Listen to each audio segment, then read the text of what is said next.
Hey there everybody, how you doing? I am Francis and welcome back to another Is It Possible video. So about a year ago, we saw how much of Sonic Adventure 2 battle can be beaten with only Metal Sonic. Well, today Metal Sonic is going to return to the spotlight because we are presented with another question. Is it possible to beat Sonic Adventure DX as only Metal Sonic? Well, let's look into that and answer that question together, shall we? Just like when I did this challenge with Knuckles and Amy, I'll be using the character select mod and infinite lives cheats for this challenge. I'm also going to be solely focusing on the action stages, since so far when I played as our characters, it either despawned keys on a field or soft locked us in areas that there was no way to escape from. So with that being said, let's begin the challenge, shall we? So as usual, the game begins with Sonic's story, but we're not going to spend much time talking about Sonic. You see, Metal Sonic is your reward for getting all of the emblems, and he normally plays through all of Sonic stages anyways. Metal Sonic is pretty much a skin swap for Sonic, so anything Sonic can do, Metal Sonic can do as well. So instead, we're going to begin our challenge with Tails' story. Tails' story begins with the battle with the Egg Hornet, which we already know Metal Sonic can obliterate this through Sonic's story, so we can skip this as well. Tails' Windy Valley is a race for the Emerald with Sonic. Dr. Eggman designed Metal Sonic to match Sonic in speed, so needless to say, Metal Sonic will have no problem with keeping up with the fastest thing alive. Either way, this stage is 100% beatable as Metal Sonic. No problems here at all. You can use the green rings if you want, but you really don't need them. There isn't really much I can say here, so we're just gonna move on. Casino Opolis in Tails' story is the sewer section, and this was no problem for Metal Sonic. You just play through it as you normally would. Sure, Metal Sonic can't fly, but you don't really need to fly in this stage. I don't really have much really to say about this stage, so let's just grab the Chaos Emerald and let's move on to the next stage. Ice Cap is a good old-fashioned snowboarding race with Sonic down the hill. Since Metal Sonic is technically a skin swap for Sonic, that means he gets a snowboard, so it was probably nice to be doing this stage in one of these challenge videos without the damn camera bouncing all over the place. Aside from that, there is really nothing special to say about this. Metal Sonic on a board is no different from Tails on a board or any other character on a board, honestly, so just do this as you normally would. Both the fights with Knuckles and Chaos 4 were possible in Sonic's story, so of course he can do it again in Tails' story. Sky Chase we can also skip because Sonic, Tails, and the Tornado are all the same model, so it's impossible to switch Tails with Metal Sonic, so we can skip this as well. Sandhill is basically a sandy version of Ice Cap. What more can I say? And we can also skip round 2 of Sky Chase for the same reason we talked about for round 1. This brings us on to Sky Deck, and I was worried that this would be impossible without Tails' flying ability, but boy oh boy was I wrong. Turns out you don't really need to fly. You can't take these green loops obviously since you can't fly, so you just go the way you would in Sonic's story with the pillars. Sonic really is a non-factor in all these races. For example, I screwed up here at the end with the big cannon, and even with that, Sonic was still eating my dust. Anyways, with that being said, we can hit the button on the capsule, proving once and for all that Metal Sonic is faster than the real Sonic. We go Gemma Mode for one more battle with Gemma. We did this in Sonic's story, it's literally the same fight, so we already know Metal can do this, so we'll skip this. Up till now, we skipped about 92% of Tails' story, but that's about to change because Speed Highway is the first challenge of this, well, challenge. For the first half of the stage, this was no problem for Metal Sonic, but that all changes when you get to this part. I was thinking maybe I could reach the green loop with a well-timed spin dash jump.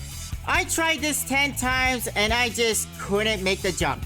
This attempt here was the closest that I could do, but I still believe deep in my soul that this jump is possible. But it is impossible for Francis, and at this point I had to restart the level 10 times, so I just gave up caring, accepted it as being impossible, and just flew across with Tails as intended. Unfortunately, this wasn't the end of the struggles for Metal Sonic. As we found out in the Amy challenge, that the final section of Tails' Speed Highway caters to Tails' flying ability. So needless to say that this didn't go so well for Sonic's Metal counterpart. For starters, doing this as Metal Sonic, you gotta do it in one shot, since it requires time and patience, and if you die, you can't take your time or have patience, since Robotnik spawns at the checkpoint. Anyways, with a good time spin dash jump, you can pass through the first green loop, but you gotta use the lower platforms which lead to a rocket to take you here.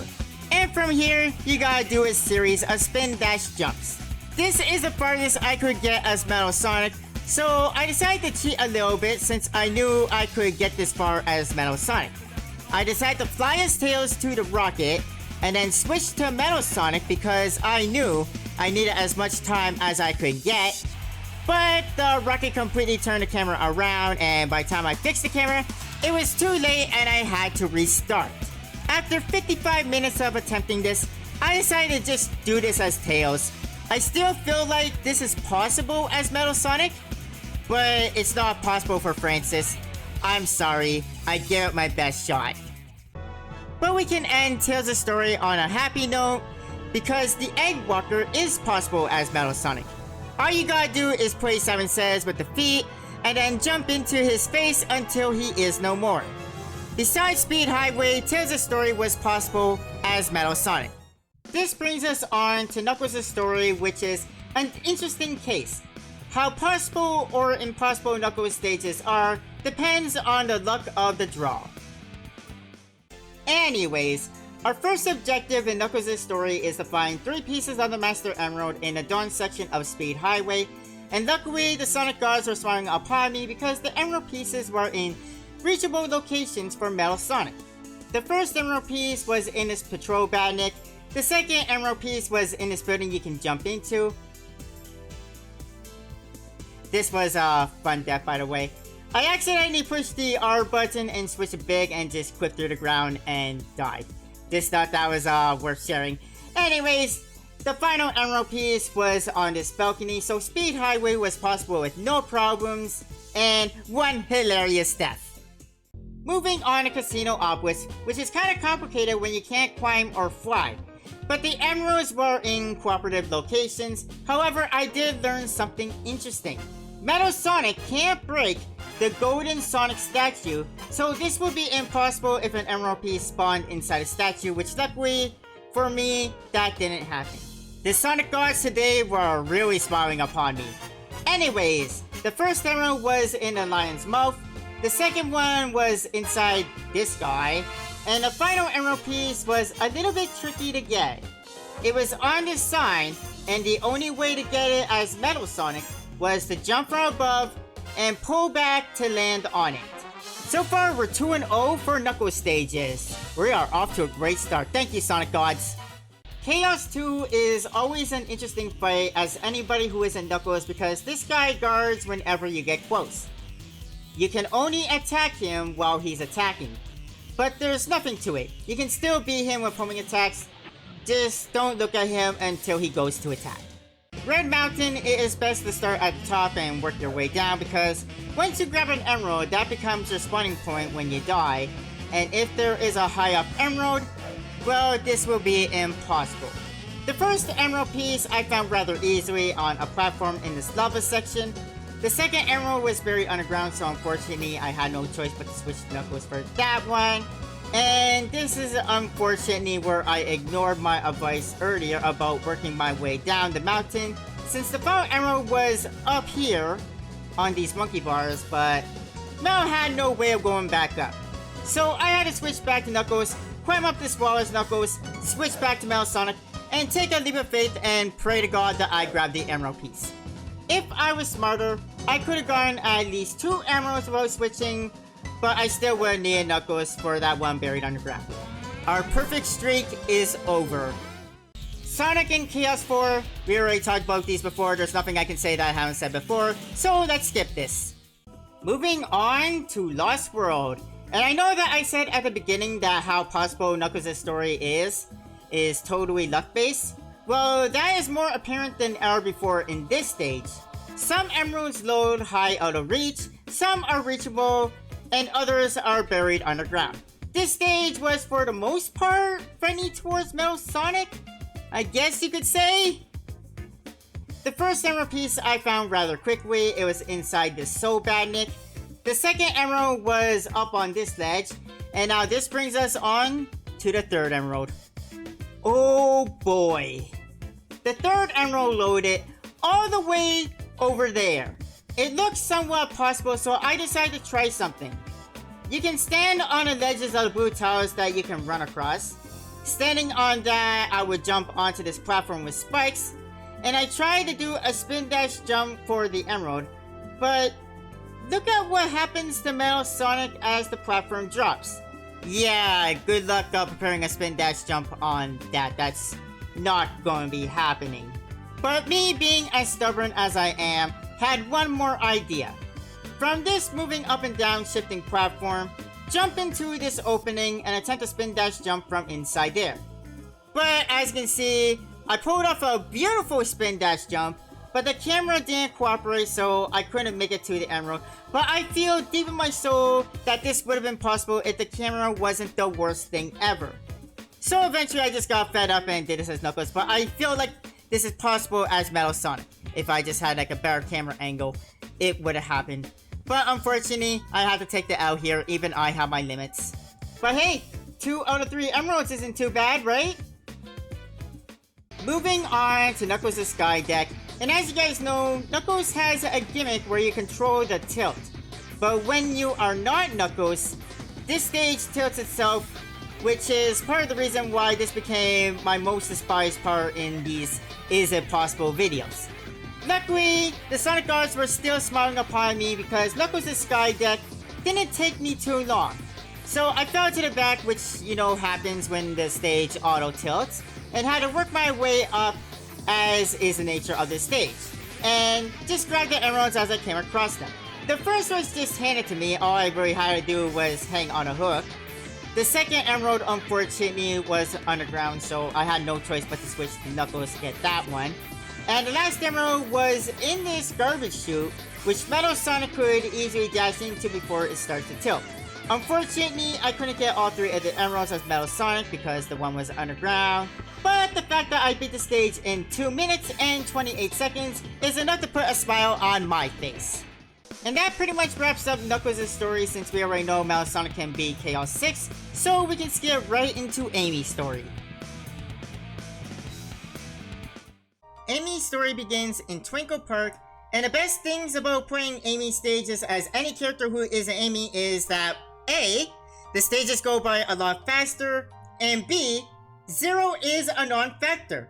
Metal Sonic, just like Knuckles, can easily outrun him. I don't have much to say about Twinkle Park. Take your time in the funhouse, jump accordingly, keep moving, and grab a balloon at the end. It really is that easy. I wanted to see if Metal Sonic could play Eggman's Whack-a-Hedgehog minigame, and to my surprise, he can! But it is a lot harder than it was for Amy or for Knuckles. The only way Metal Sonic can destroy the Sonic Dolls is to either use a spin dash or light speed attack. The best strategy I had for this was to charge up energy by holding the B button, and then unleash the light speed attack, hoping Metal Sonic doesn't destroy an Eggman doll while he's blasting around. Amy's Hot Shelter, unfortunately, is the only stage in Amy's story that is impossible for other characters, since Amy is the only character who can turn the cranks. If it wasn't for the cranks, this stage would be possible for Metal Sonic because he can do the rest of the stage on his own. Although this section of the stage gave me some problems. This is the part of the stage where you have to choose between 2 paths. Of course, the bottom path is a no-go, so I jump up the stairs, spin dash across this gap, and had no idea where to go from here. So I jumped down and I noticed an elevator with a crank, but next to that elevator was a spring. Obviously, I didn't want to switch to Amy for something so simple, so I took the spring, and it did absolutely nothing for me. I just make it, and then I fall down.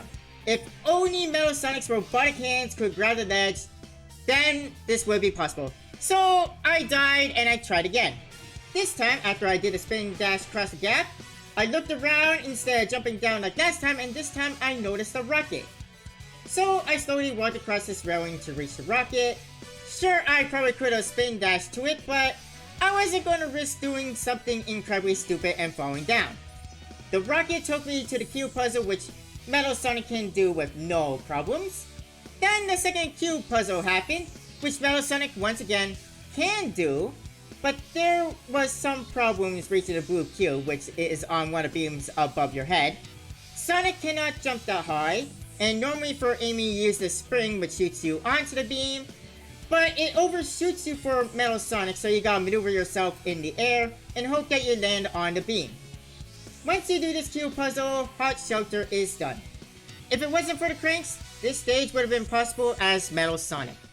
Final Egg is the final stage in Amy's story, and Final Egg is also less stressful and more straightforward, and not to mention more possible than Hot Shelter was for Metal Sonic.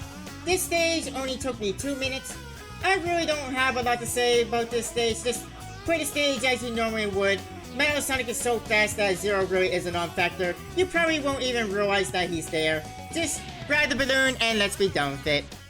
So Zero is a bit pissed off that he was a non-factor, and now he wants a piece of Metal Sonic. And this is the final boss in Amy's story. And really, Zero is really no problem at all for Metal Sonic. All you gotta do is jump into him and push him into electricity with jump attacks, and then boot the button with a homing attack. Or alternatively, and this is the way I did it, you can rev up a light speed attack which forces him to open his head, revealing his button, and then just hit his button any way you prefer.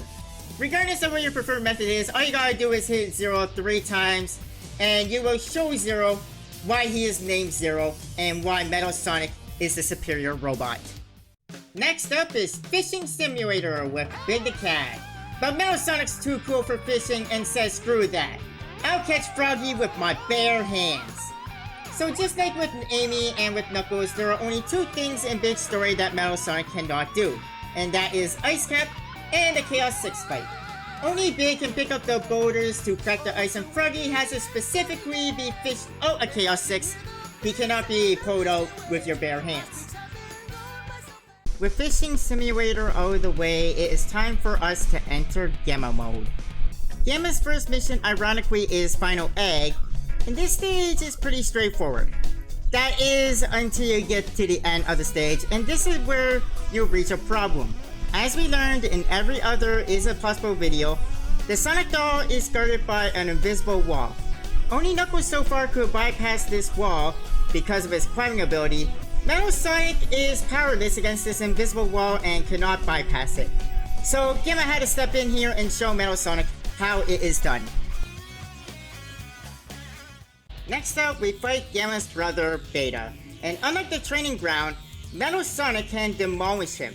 Just avoid his attacks and hit him with homing attacks. Keep in mind, however, that the homing attacks don't home in on Beta despite them being called homing attacks, but that shouldn't change anything. With Beta sent back to the junkyard, it is time to prove ourselves to Dr. Eggman, hunting for Froggy and Emerald Coast, and this stage is literally no challenge. It's literally laughable how easy this is. It is literally the beginning of Sonic's version of Emerald Coast, so play the stage as you normally would and grab Big's evasive friend at the end. Sonic's pretty upset about Metal Sonic kicking his story butt back in Knuckles' story, so it is time once again to show him why you are the real deal. This brings us on to Windy Valley. Of course, our target here is E103 Delta. Windy Valley is no problem for Metal Sonic. You just go through the stage as you normally would. You will come across these dynamite packs, but you can easily destroy them with either a jump attack or the energy from charging up a light speed attack. Once you reach Delta, just do to him what you did to Beta, but do keep in mind that just like with Beta, your homing attacks will not home into him, so be very careful about that. Next up is in the depths of the Red Mountain where Epsilon awaits us. This stage is full of rocks where you have to break the dynamite packs by jumping into them. As we learned with Knuckles, the collision on these dynamite packs are rather sensitive, so you might have to jump a few times to actually trigger it. This moment right here is the perfect example of what I am talking about. Anyways, after that, we go forward a little bit. There isn't really too much to talk about with the stage. Just go through it as you normally will. Except for, of course, do remember that this rock here you do have to destroy to go down the hole. And a little bit further from there is where you'll find Epsilon waiting for you. Destroy him like you did the other two. Really, the strategy does not change any. So far, Metal Sonic is on a roll with Gemma's story. Heart Shelter is the final stage in both this story and this challenge, and it's also Gemma's longest stage. So the stage starts off normally. I like, by the way, how I destroyed that dynamite pack trying to destroy a Kiki, by the way. This section right here gave me more problems than it really should have. So I was attacking these Kikis with homing attacks, and for whatever reason, I don't know why this is, but every time I performed a homing attack on the second Kiki, it was always this second Kiki. This annoying second Kiki. Every time I did a homing attack on him, I didn't rebound off it like I did with the other Kikis. Instead, I keep that forward momentum and I just fly right off the cliff, straight to my death. After dying to that Kiki more times than I really should have, I said screw it to the Kikis, I'll let this son of a bitch live. I climbed onto the box, jumped onto the rotating gear, and homed into the ladder, climbed up the ladder, and continued on my way. I have no idea, by the way, what happened here, but I won't complain, it helped me go forward. Moving on to this section where the boosters are supposed to launch you over the gap, Metal Sonic gets projected upward and not so much forward like Gemma does, and I ended up having to go around again. This time though, I did nothing as I got shot into the air, waited until I landed, and then from there, did a spin dash jump and continued on my way. On the other side of this gap were these crates. Metal Sonic can't reach the top dynamite packs, but turns out he doesn't have to. He can spin dash through this tiny gap behind them and just move past them like they are nothing. Metal Sonic has come this far, and at this point, nothing is going to stop Metal Sonic. This brings us on to the expressway section, and this section really sucks. Every Is It Possible video I did, this is the section that I despise the most. This section is terrible, and this section is also the reason why this stage is so long. Why do I say that? Because I keep dying because of the damn Kikis either throwing things at me or knocking me off the platform, and do keep in mind, remember, that there is no death point here, so if you get knocked off the expressway and you are falling, you're gonna fall forever and you have no choice but to pause and a quick restart. Luckily, you will restart from the checkpoint, but that's still a thing. Anyways, after 18 agonizing moments of falling and restarting, we finally make it to the end of the road, where we meet E105 Zeta, and after everything we just went through, after all of that, Metal Sonic once again meets his greatest rival of them all, the invisible wall. Zeta is protected and there is nothing at all that Metal Sonic can do. Not even a light speed attack can penetrate this invisible wall, but you guys know what? We have nothing to be ashamed of though, because we could at least make it to Zeta as Metal Sonic, and you know what? Sometimes you just gotta appreciate the small victories, am I right? Beta has been upgraded and wants one more shot against Metal Sonic, and this fight is pretty much the same strategy as always. You wait until he tries to attack you, move out of the way, and then quickly hit him for a homing attack. I say quickly because your window of opportunity is pretty small. Beta's missiles, Metal Sonic can easily outrun them, so you don't have to worry about them, but they can get in the way when you're trying to capitalize on the Oni opening. For the final attack, since the opening is so small, I like to charge up a light speed attack after he's done with his shooting practice, and release that energy after he tries to attack. So besides Heart Shelter and Final Egg, Metal Sonic could clear Gamma's story on his own. Not bad for a fake Sonic, huh? And unfortunately, this is where our little challenge comes to an end. As we have learned before, Metal Sonic can do the perfect Chaos Battle. Well, he can kind of do the Chaos Battle. He can load into the battle, he can go through the water like Super Sonic can. But the problem is, I tried this 8 times, and all these 8 times the game kept crashing. I couldn't even get one hit on him. After 8 crashes, I decided to give up and write this off as impossible. So this is where the challenge comes to a close. Metal Sonic is my favorite Sonic character, and it really warms my heart to know that he is more capable in Sonic Adventure than he was in Sonic Adventure 2. So what do you guys think? Feel free to sound off in the comments down below. I always do enjoy hearing from you guys. I don't think I'll be doing any more of these Is It Possible videos, because, well, besides Tails, there's really not really much else I could do. So yeah, this is gonna be the end of the Is It Possible series. I really hope you guys have enjoyed this. Thank you for joining me through this ride. This was Well, it was quite an experience. I know that there are people who do these types of videos, people who are far greater than I am at these games, but hey, at least we had fun with it, right? So thank you guys once again for joining me. Hope you guys have enjoyed this, and I will see you guys next time. But until then, thank you for joining me. Have a nice day. Bye, everybody.